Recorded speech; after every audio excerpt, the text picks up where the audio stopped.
Good morning. Good to see everybody. Just want to start off by just thanking everybody that's been involved in this process up to this point. Our entire personnel department.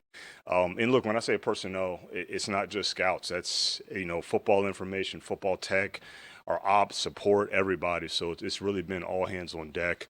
I want to thank our area scouts. Those guys did a great job. I thought that we had our best April meetings since we've been here. That's kind of when they kind of tie the bow up on all the work that they've done throughout the whole year. So I thought it was awesome. Wanted to highlight Brian Hudspeth, our college director. This is his first full-time year, in this role, and I thought he did a great job leading and organizing and everything that comes along with being in that role. The rest of our execs, Ray Agnew, John Dorsey, Mike Martin, Don Corzine, those guys are key cogs in this process and in extremely critical roles. So appreciate everything that they did. Want to thank Dan, the entire coaching staff. They play a huge part in our process, very critical roles as well. So appreciate all their time and effort in it. And we're in a good spot right now. Questions? How did it feel being? I mean, the first 2 years you guys had high picks though. It was kind of like I ain't gonna say can't miss guys, but Yeah. 29th. I mean, how much of a challenge is that to you? Just with the 29th. Yeah, it's just you got to just wrap your head around. You're kind of looking at a different level of player. And it's just it is what it is. I don't want to say it's any less pressure because you got to get every single pick right as well. I mean, at least that's the standard that we hold ourselves to. Whether at 29 or whether it's been at 7 or 6 or 2 or all those things.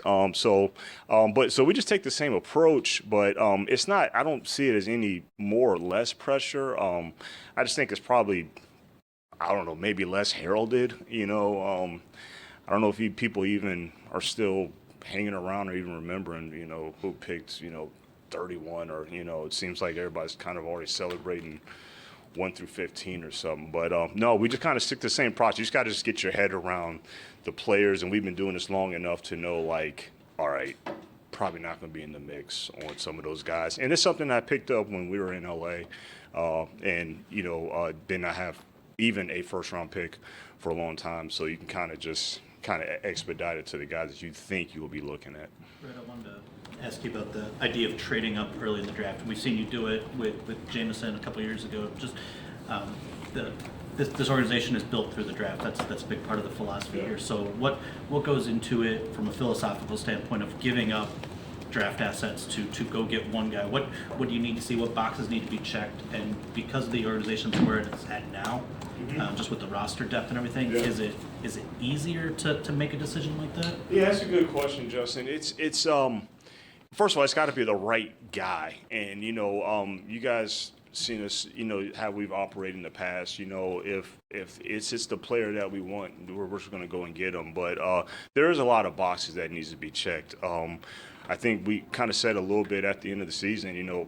Everybody can't play here, so it's got to be identified. That player has to be identified as, okay, he's checked all those boxes, he's the right pick and he's the right fit. And also it's just how high you talking? Is it way high? Is it just a few spots? But either one, obviously when you trade up for a player, you've identified them. But me and Dan have been saying it from day one. It just has to be the right fit. There's going to be some talented players that you guys have all been looking at on mock drafts and stuff that that just may not be good fits, and that's okay, and we're fine with that. But look, if it's a guy that we really want, we'll definitely make an effort if it makes sense. It just sometimes it might not make sense. You got to look at what you're giving up. It's a good question you brought up of where the roster's at. You got to look at, expiring contracts coming up, and it's just a lot that goes into it. But that's a good question. Brad ties into that because I think everyone respects the foundation of like built through the draft. But like, how do you balance the maximizing the window that you're in now, right? Like Super Bowl contention with people say like Julio Jones trade, right? Go way up or F them picks like the Rams did. Like, at what point in roster construction did you, I don't know, get to that point? Does that sort of thought enter your mind like this is where all in, for lack of a better term? Yeah, I don't really base it off of windows really. Again, it's just how much of an impactful player do you want to get? So I'm just trying to think. Like, look, if there was I think I told you guys last year. Like, we had what 6 and 18 originally, and we were looking to trade up from 18. If we stayed how it stayed. So that didn't really depend on like the window that we were in or anything. It's just that those are some players that we really really wanted to have, and that's we kind of had in our mind that was going to be the plan. It kind of worked out a little bit differently. You got to be prepared for everything, but I understand the question, because you're like, okay, all right, the roster's at a certain point. Okay, you guys are should be contenders heading into the season. So, okay, how do you operate this way? But again, I just think if we just keep improving every single year through doing it through our process, that's what we've been doing, and that's what we'll continue to do. And I think when you start getting into, well, we got this window, so we got to do this, and we got to pivot, and that's when I think you kind of get a little bit in trouble.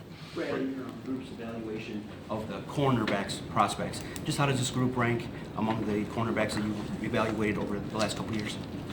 Man, it's a solid group. I don't think it's really far from. I think I made a comment just the other week, just kind of looking at the whole class. I think it's very normal of previous drafts in terms of the guys that I think probably are true legit day one guys or day two guys. So I think it's pretty normal. Again, they're always different, but in terms of numbers of guys that are in those like top rounds, I think it's very similar. Brad, Justin asked about potentially trading up. My question's the other way. With the unique dynamic of having the pick in Detroit, how much of a Godfather offer would you have to get to move out of 29 with 150,000 people in the streets waiting for your pick? Look, that's a fair question, and it's something. It's something that, look, we have to do the right thing for the organization, and if it makes sense and it lines up and it's the right thing to do, then we have to do the right thing. And so say that happens where the fans have been waiting there all night for this pick, and we get an offer that we really can't turn down. It makes sense. We got to do the right thing, and hopefully our fans will forgive us, and hopefully that they'll forgive us. Now we won't expect immediate forgiveness right then and there, but hopefully when the season starts and that player that we ended up selecting, they're just like, okay, all right, we can kind of get past but no, I totally understand that.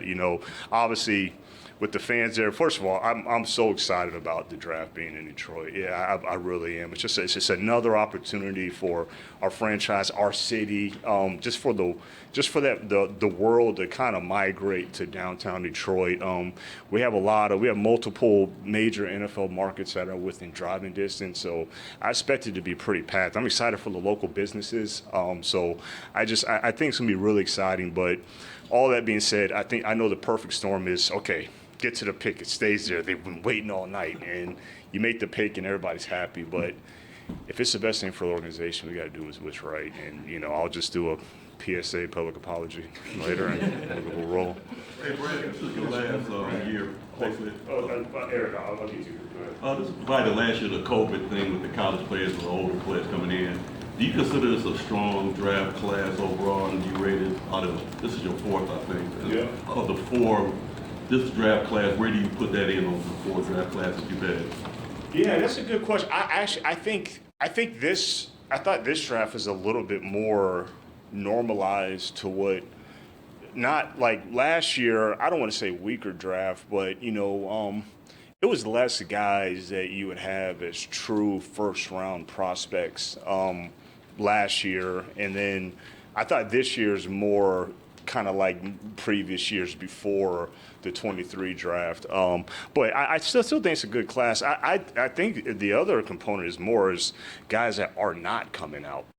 It's because of, the college landscape has changed. So outside of just the COVID deal with players that have had more experience and are a little bit older, it's a lot of players that we've looked at that we thought were going to come out that ended up not declaring. And I think that's a big effect of what the college landscape is right now.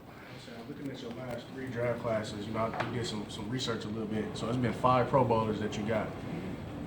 It's only like 3. That's 3 more than any previous. The Rams got had 2 in that time span. I guess looking at your process, what's made it so unique? Not going. I know you probably don't want to go too much detail, but just what's made it so unique? Why you been able to find, right, can't miss guys, 5 Pro? That's a lot of guys that have that span. Eric, I just think we make sure we're convicted on every single pick, and like what you guys have heard me say, there's no secret. It's about the right football player. Like, as long as we're convicted on the football player, then you sleep good at night. And that's really, and that's a lot of work that goes into getting convicted on the right player. I mean, we just had 30 visits, things we have, medical like it's a lot of stuff that is like, okay, this is the right guy.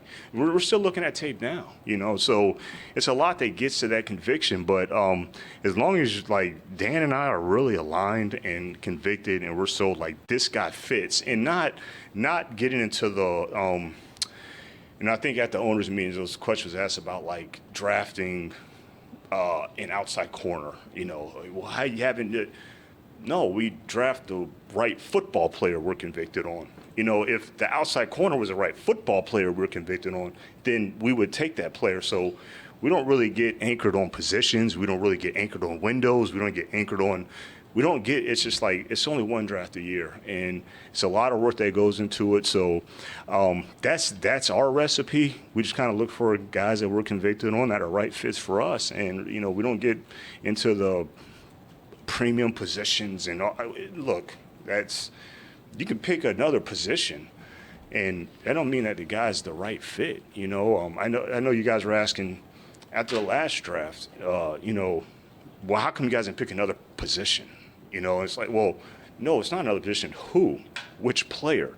You don't just pick whatever the premium position is. You don't just pick that player because he plays that position. No, he has to be the right football player, and that's what we stuck to, and it's worked so far for us. That draft recipe, you go for the talent, not the need. Does that necessarily start to change as you have gotten better and better, your roster's gotten better and better? Do you start to eyeball a particular thing more so than you did when you first got here? No, that's a really good question because, when we first got here, we had a ton of needs. So we could go for the most talented guy, the guy that really fit the most. We could have gotten so many different directions. And then that resulted to a lot of young players having to play early and got a lot of experience. Really with where the roster is now, I actually think you even have more flexibility to not be anchored into a need. Again, we try to do the best we can in free agency in terms of plugging holes and pulling out the depth chart and do all those things. But and we feel that we did a great job in free agency, and we're in position to go whichever direction that we want to go. So I actually get more comfort of how the roster's now. It's less of, well, we really need this. Well, we need the depth here. We need that. It's more. It's even, we've always said best player, but it's more emphasized now. Brad, how is Larry's asking about trading back out of the first round? Yeah. How much value is there actually, though, when you're at 29, trading back into high, really early into the second round, where you get to reset your board, reconvene, examine? You're almost getting like the best of the best in the second day. How much value is there in that? It's a really good question, Carlos, because it depends on a couple of factors. It's all right.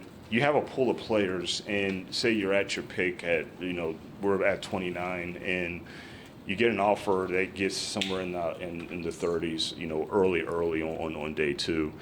If you're pretty much convicted, these are kind of the same players, regardless of position. You're getting the same level of player. Is it a good starter? Is it a developmental high upside backup? Whatever the case is, you feel like, I'm happy with either one. And so I always kind of go back to you get them in, ranges. You're not going to argue. Don't spend a lot of time arguing to go into Grand Cayman or Turks and Caicos. You're not going to be mad either way. So when you're happy with the decision of if we come away with any of these guys, you kind of do the math. You're like, okay, we trade back here. Some of these guys will be left, and we'll be happy, and we should go get some capital. Or is it we go back to that conviction conversation? No, this is that guy that we have been convicted on. We're not moving, and we're just going to stay put. And whatever extra capital you get on the back end, it's really not worth it. So let's just go ahead and pick. So those are the factors you got to weigh. So many ways to build a team, like you guys have gone through the offensive line in a lot of ways, right? Built through the trenches. 2 questions about that. Was that a foundational thing that you, like a belief that you guys have had, or was it a product of circumstance, like who you inherited in Panay being there? And then 2, how do you sort of view your offensive line long term and maybe the needs that you could have there? Yeah, we're firm believers that that's where the game is won. I'm sure you've heard that before, but that's the foundation. That's the core of our team. Yeah, there's some guys in place already, so it was less work that needed to be done.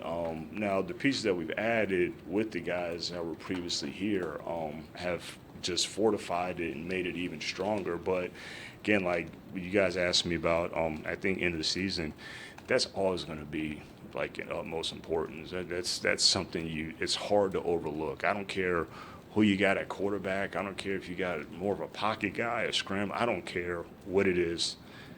Offensive line, it's critical, and if when you don't have them, it can make life hard in a lot of different areas.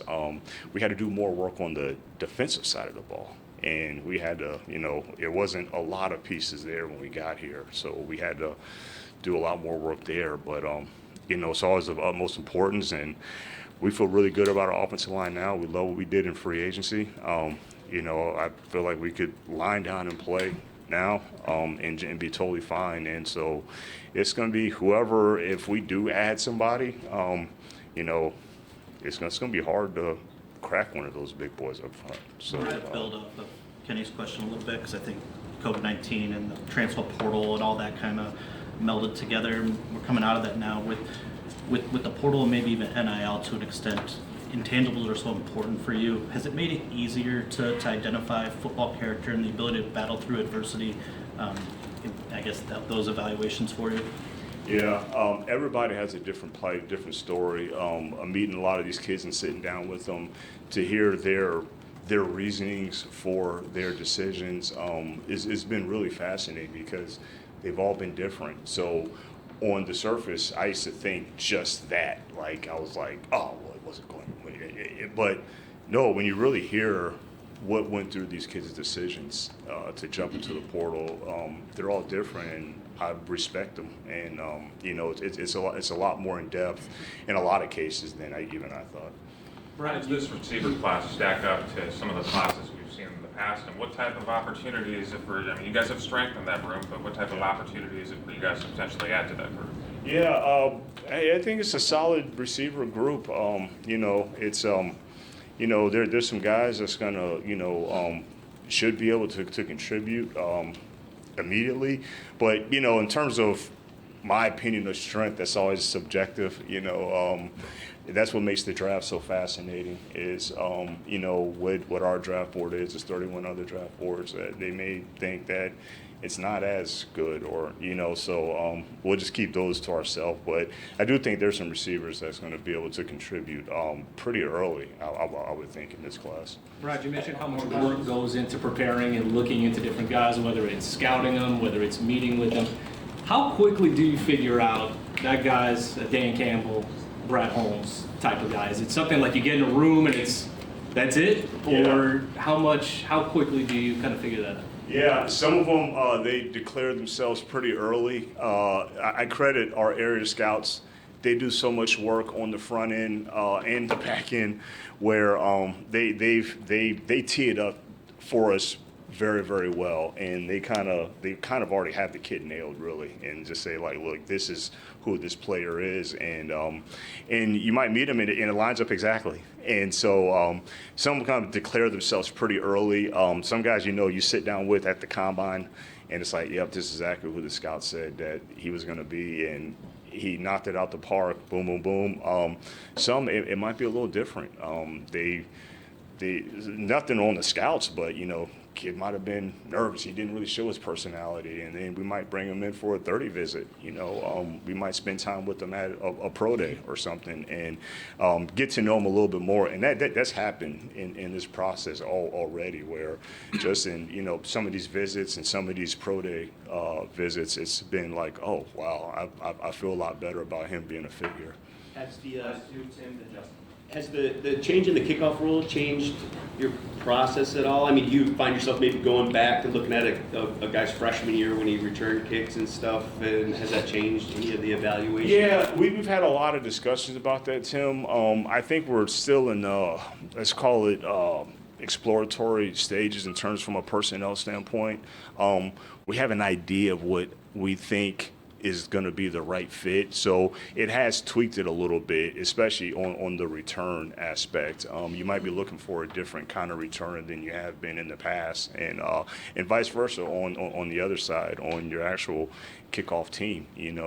Trying to find your kickoff team and your return unit that does that body type change? Does that type of player change? Does the movement skills change? So we've had a lot of discussion on that. Obviously, you guys know it, special teams is high priority here, and but I have all the faith in Dan and Phip that we're gonna have the right guys for it.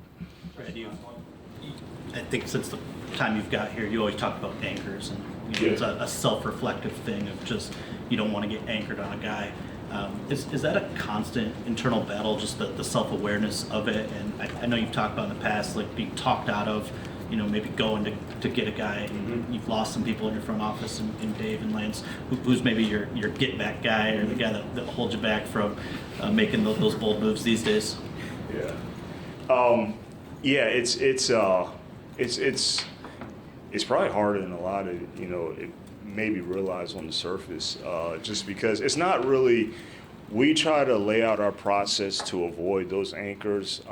Really, it's probably more of the groupthink and the influence that's even a greater threat to our process. That's just human nature, and people naturally want to be a part of the tribe, and they want to get along, and people naturally they want to agree and be likable, and it takes work to go against the grain. It takes a lot of work, and that's why I always have a lot of respect for the lone wolf. When we're in there and everybody's saying yes, yes, yes, yes, yes, yes, and it's some obvious prospect, it's that one person in that room that I was like, I don't, and I'm not saying, oh, there's no, I'm like, no, I want to listen to him, or I want to listen to her. I want to listen to that person, because that was a lone wolf, and it takes a lot to be that lone wolf, and I just have a lot of respect for that person. But yeah, the anchors, we try to set our process to avoid them, but again, it's really the groupthink and group influence that is probably even more of a danger than those anchors. Can I just follow up real quick? When you do hear that lone wolf, does that cause you to go back then and watch the film more? Like, how does that impact you, I guess? Yeah, it might be something that, because sometimes I'm the lone wolf. I might be the lone wolf. I tell you, me and Dan were the lone wolf, on a player that we took last year, and it worked out, So it's not. You were questioning him before you got into it? No, like we loved the player. The rest of the group were like, no, get this guy at the same position, and so it may be something that you already knew, and you got confirmation. So if I'm the lone wolf and everybody else is completely different than me, no one really knows what I think, and I'm listening to everybody, I'm like, man, I need to go back and look. I missed something, and I have the confidence and the humility to do that. But because I have so much respect for the process, it's an art form. It's the best thing about scouting is you get 20 people, 10 people, however many, looking at the same film in a dark room, and you got 10 different opinions. That's what's awesome about it. So when I'm the lone wolf and everybody's the opposite, I'm like, man, I need to look back and see if I missed something. If I hear the lone wolf that matched up with what I thought, I'm like, oh, at least that person saw it, but everybody else still was the same. So it just depends on. But if I saw something what the rest of the group says and the lone wolf says something different, oh, damn right I'm going to go back and look and see, because that person's in the room for a reason, and I got a lot of respect for that person's evaluations. You said if that matches up with what you said, so you listen to everyone's opinion before sharing your own, then, I guess, is that Yeah, right? yeah, basically. Will you share who that player was? No. Thank you, guys. Yeah, thank you. All right, thanks. Right.